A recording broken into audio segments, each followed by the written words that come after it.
Good morning. Welcome to the new Reality Check podcast featuring the conversation.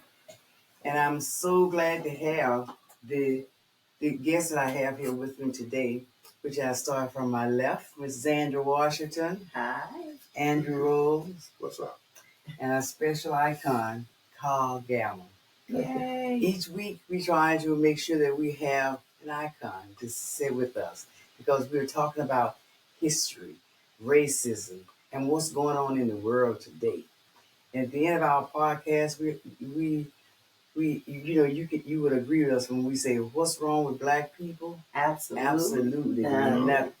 Right. So That's what so the we want temptation says.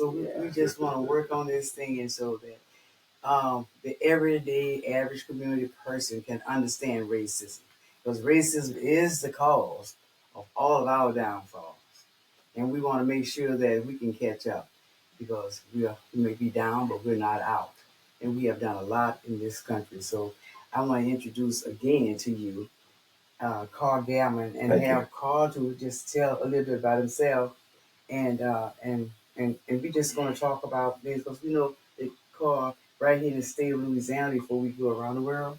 Right here in the state of Louisiana, we have a governor and a House Speaker who wants to put guns in young people's hands. I mean, it's just like saying go out and shoot up anybody that you want to. Just don't come close to us because white folks going to be protected. They're going to have iron guardrails. That's exactly what it's designed for. Yeah, and we're not going to have that kind of protections and stuff. We just have to shoot it out, and that's not. We don't pay our tax monies for that. And so, Carl, I'm just let you talk about that a little bit for us. And Let's take a look at Jeff Landry. Mm-hmm. Okay, you have to look at his history.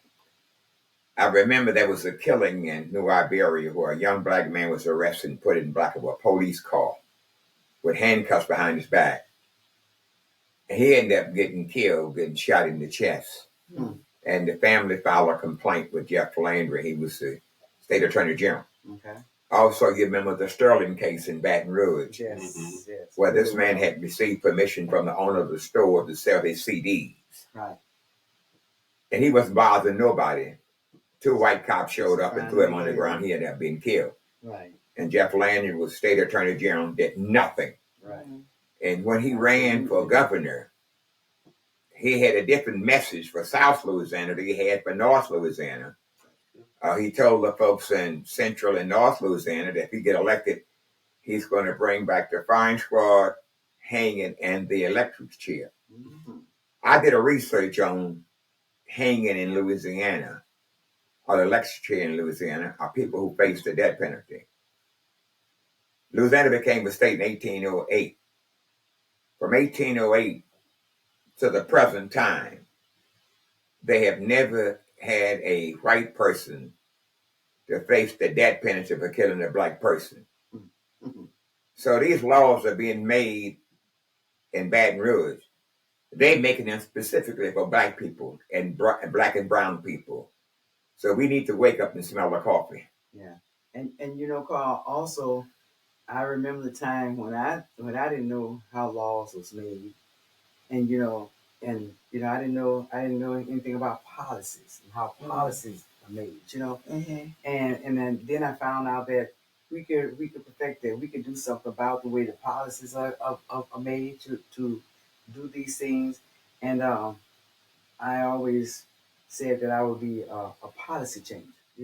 Right. And make sure that we can get some policy change to benefit us and not to hurt us all the time. That's right. Mm-hmm. Mm-hmm. And Andrew, you want to talk a little bit about you?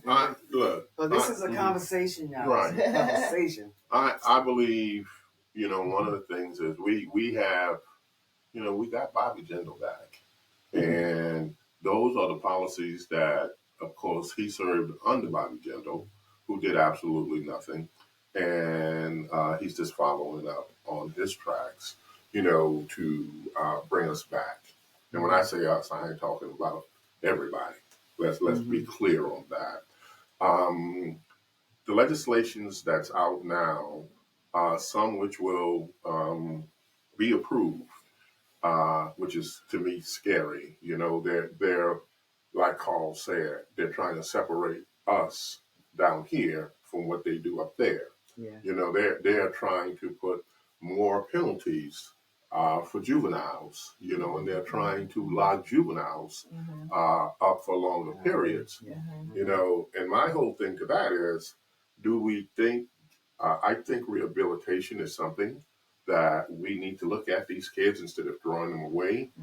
We need to also look at the fact that, do these juveniles really think when they're committing a crime how much longer they're going to be in jail? No, that's what grown-ups think. That's what they think. Juveniles go out there and they commit a crime, and it's a crime. That's it. But instead of getting 5 years for what they may do as a juvenile and stay in the juvenile system, we want to make those crimes now 15, 20 years. And when they are eligible for parole, as grown men, why not look at making the system better from where it is? Because that system, it ain't working. Don't get me wrong, but it's not always about penalizing. And that's what juvenile centers need to be about. It's about rehabilitation, just like prisons. They need to talk about rehabilitating people, putting them back in the social aspect of where they go. Not only deal with the criminal, but deal with the family and whatever their dysfunctions are. And that's where I am at with this present the present people we have in office now. I also believe in punishment. If someone done something that deserved punishment, I believe in punishment, but I also believe in redemption. That people should be able to redeem themselves, and Yeah. And Zan, you were about to say something. No, I was just thinking that we have to always operate in the framework of restorative justice, right? I know that crimes are being committed, and there's a way to deter from that through education, awareness, giving our young people opportunities and avenues to earn income and be contributors to our community and society. I think we should have equity in the conversation, right? I think also that we have opportunity to mobilize our community around voting, even though the landscape has changed tremendously for a Republican. We still have some grassroots root stuff that we can do to mobilize our younger generation to understand the impact of these laws and mobilize them to vote, to have a voice, and make some changes. And I understand that is so true. And those are some things that we have to do, some things that we've been doing, but all of our lives. But we got to understand the roadblock. There's things in our way that prevent us from being who we want to be and all that we can be. And it's called racism. And if you don't understand your history and racism, there's a difference in going to school and learning about history, what they want to teach you. But the real history is not taught in school. It's taught from your ancestors and passed down. So, but we as African American pretty much kind of like got away from listening to our ancestors, their voices and their stories. We stopped telling the stories, and we have to tell our story. And if we all sit here and we have a person from each country or each state to come and sit here, a black person, if they told their true story, if they know their story, right, and they told their true story, they will see that we all are connected. Right. We all are connected. There was no one before us. That's what we have to understand. There was no others before us. You're correct on that, but we need to look at this racist justice system in Louisiana. Now, let's take a look at the population of this state. Whites make up 52%, and minorities make up 48%. And let me give you a breakdown of that population. African Americans make up 33%. Hispanic 6%, Asians 4%, Native American 3%, and folks from the Middle East, whether you believe it or not, are 2%. That's make up 48%. Let's look at the criminal justice system. The judges that has the authority to try someone on a felony, 90% of those judges is white. Mm-hmm. How in the hell could you make up 52% of the population in Louisiana, but 90% of the judges that can try your son, your niece, or your nephew on a felony charge have a white face?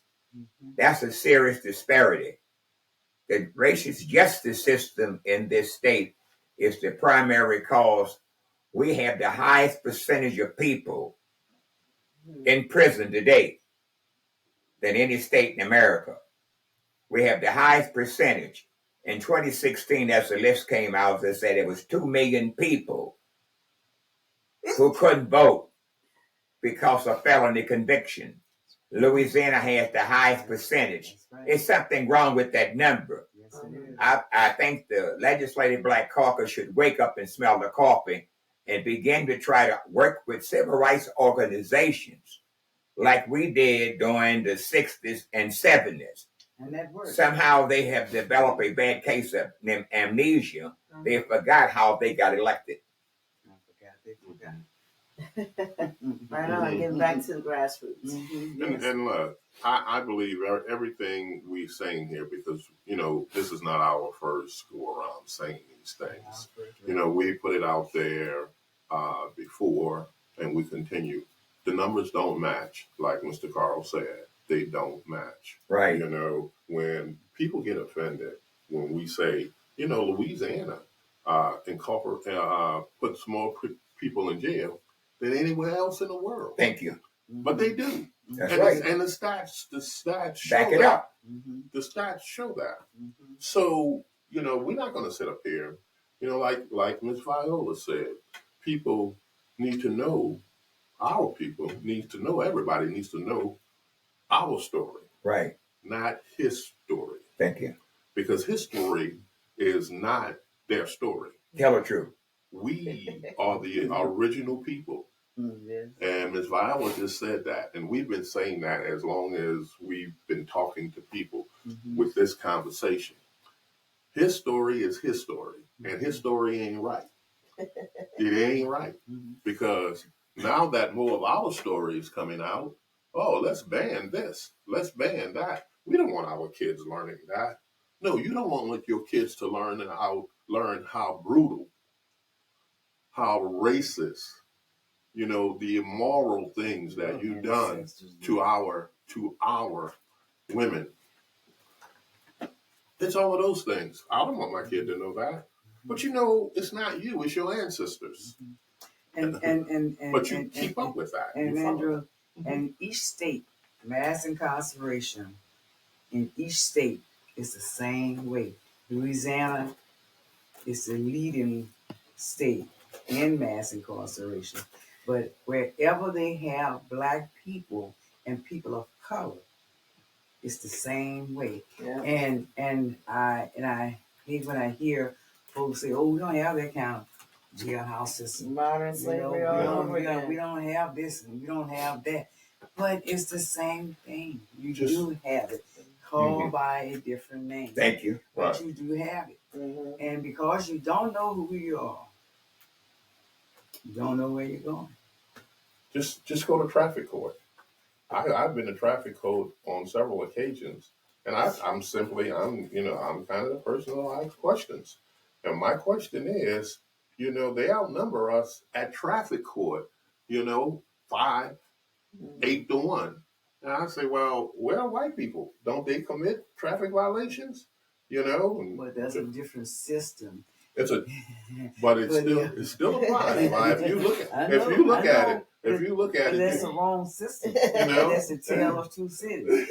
And you say, wow, there's enough niggas in here for a Tarzan movie. Yeah. But that's that divide and conquer. And they have done a great job in doing that. And the guy named that letter that he wrote, the Willie Lynch letter. Mhm. You know, some people say, or white people put that together to make us think that, but they did that. Whether they put it together or not, they finally told the truth, but they did that.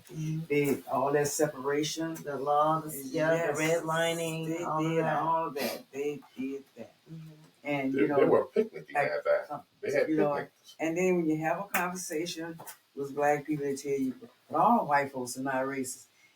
Don't say that. Wait until we get finished with this conversation, this meeting. Then you will understand white folks are racist. All white folks are racist. Then you tell me that.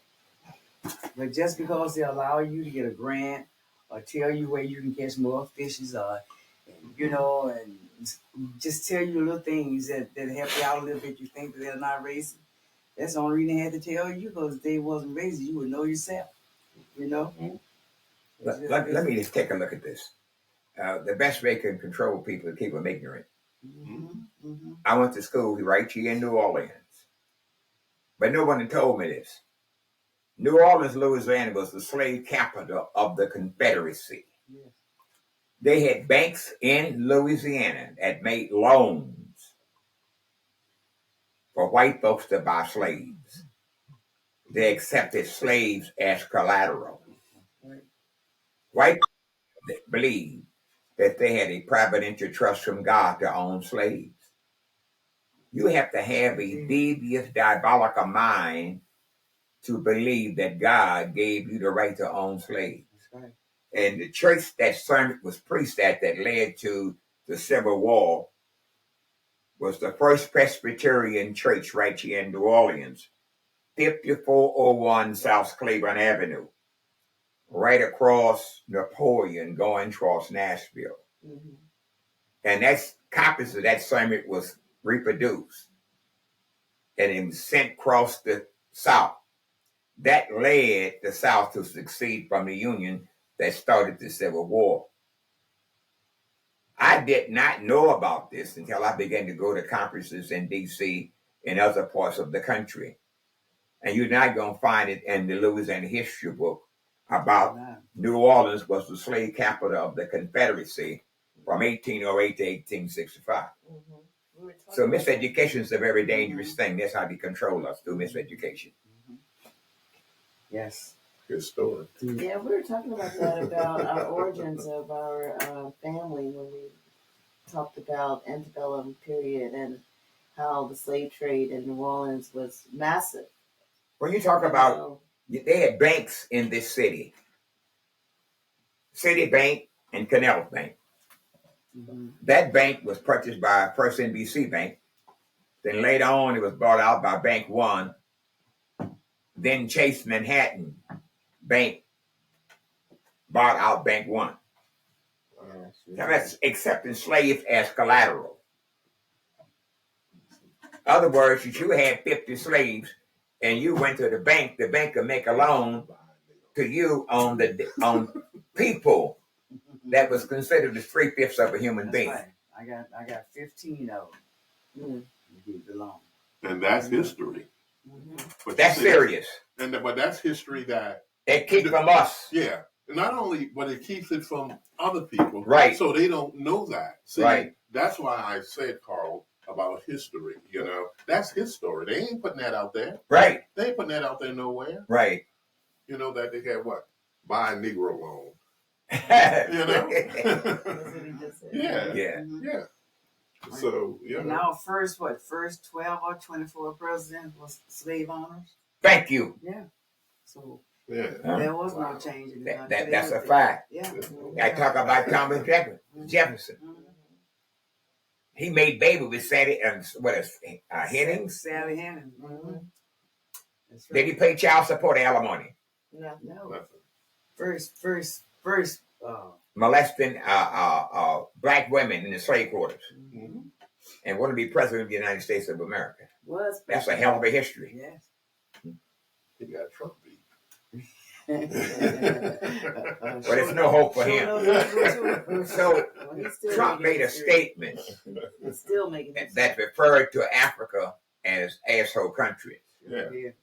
But when you go out here and make those kind of statements, the reason he made that statement,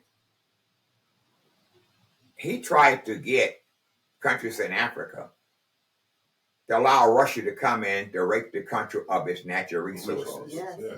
Barack Obama put together a package calling for trade with Africa, primarily African Americans, called the U.S. Trade African Summit, where he appropriated $33 billion.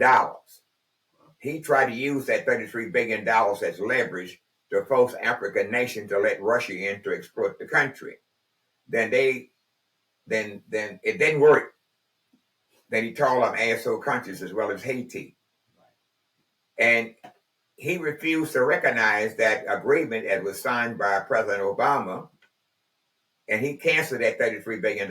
In 2022, Joe Biden agreed to appropriate $55 billion to do trade with Africa. That some of that money is available right now. Well, if African Americans wanted to do trade with Africa, they can contact the African Summit office, the U.S. Africa in Washington, D.C. If you got a proposal, they probably accept your proposal because we're a port city. But today in the city of Atlanta, Georgia, they're making plans to open a black stock exchange in the city of Atlanta, Georgia, which is going to deal primarily with Africa and doing trade. And yet the city council, the Black Caucus, and the Arlington Parish School Board, they're making no effort to educate our people the fact that we live in a global economy. And we should be talking about for Juneteenth, which starts on the 19th. We can start making plans on how can we develop a plan to do trade with the motherland. That's right. See, that's 1,400,000,000 people, 1,400,000,000 on the continent of Africa. There is 150 million in the African diaspora. There's 35 countries that make up the African diaspora. Countries from South America, Central America, and North America. 150 million. But yet blacks in New Orleans have made no effort to do trade with Africa because we're sleeping through a revolution. Yes, you said That's really sleeping through revolution. Stay woke. Economic revolution. Yes. Right. Because that story, I'll say this, it's one of the reasons why I like to stay in touch with Mr. Carl, because he has those numbers. They've been researched, and those numbers are out there for us, but we don't know it. So through this conversation that we're having now, now you flowing into the community. Yeah, and that's the purpose in which we were trying to do this podcast, to inform. Thank you. Not to try to keep you blind like they have, but that information is out there. It's interesting that Mr. Carl has it, and nobody else in this community that I know of has really been talked about it. So, and it's out there. It's a little research on our parts, but that's what we have to do. We have to pick ourselves up from the bootstraps and not depend on them who are racist, like this whole conversation has been about. Do you expect the slave masters to say, hey, here's these opportunities for you? Go ahead. And it's really not, though. Nobody's going to put save us, but us for us. But us. That's right. Yeah. And that's something to think about.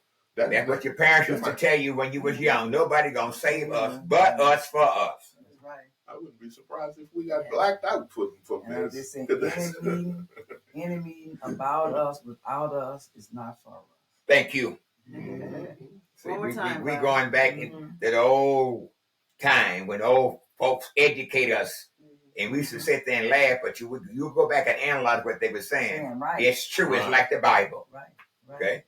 Okay. My grandfather used to always say 3 things you keep out of the hands of a fool: money, guns, and a fast car, because you don't know what the hell they're going to do.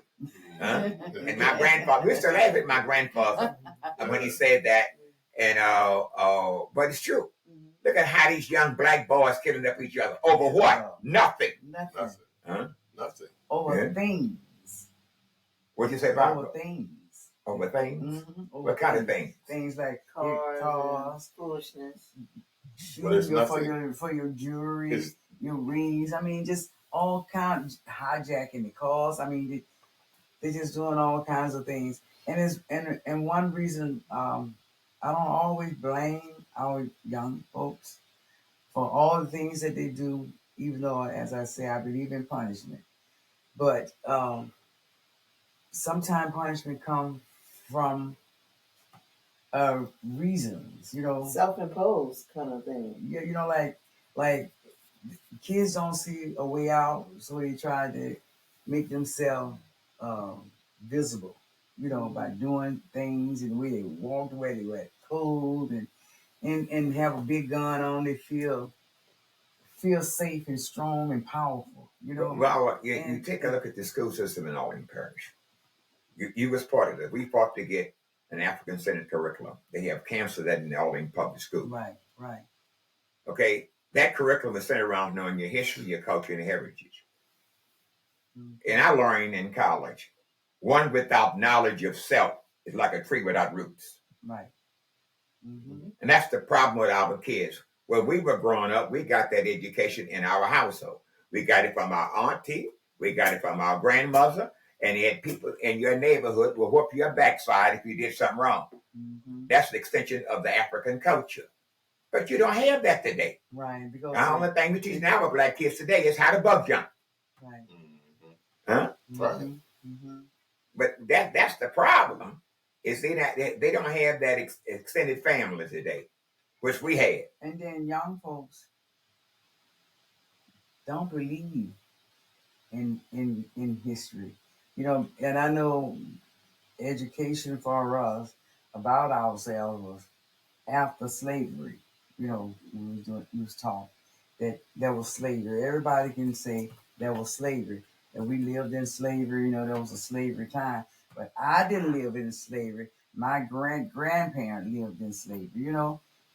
Never say that they.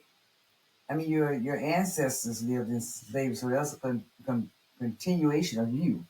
You know, and I just hate that black folks, we don't understand history. But the biggest mistake we make as black people, we don't tell our black kids that the Bible ain't nothing but an African history book. Yes, it is. See, I learned earlier bodies of water don't move. Mm-hmm. I have never seen a river or ocean move. If you read the Bible from Genesis to Revelation, Candy, you're going to learn about the Nile River, the Jordan River, the Euphrates River, the Tigris River, and the Red Sea. Right. All five of those bodies of water is located on the continent of Africa. And I have never seen a river move. Have you? Mm-hmm. Okay? And, if these young kids want to learn about their history, there's a man who died in 2015. He was an Egyptologist, Dr. Ben Johannan. He was an Egyptologist.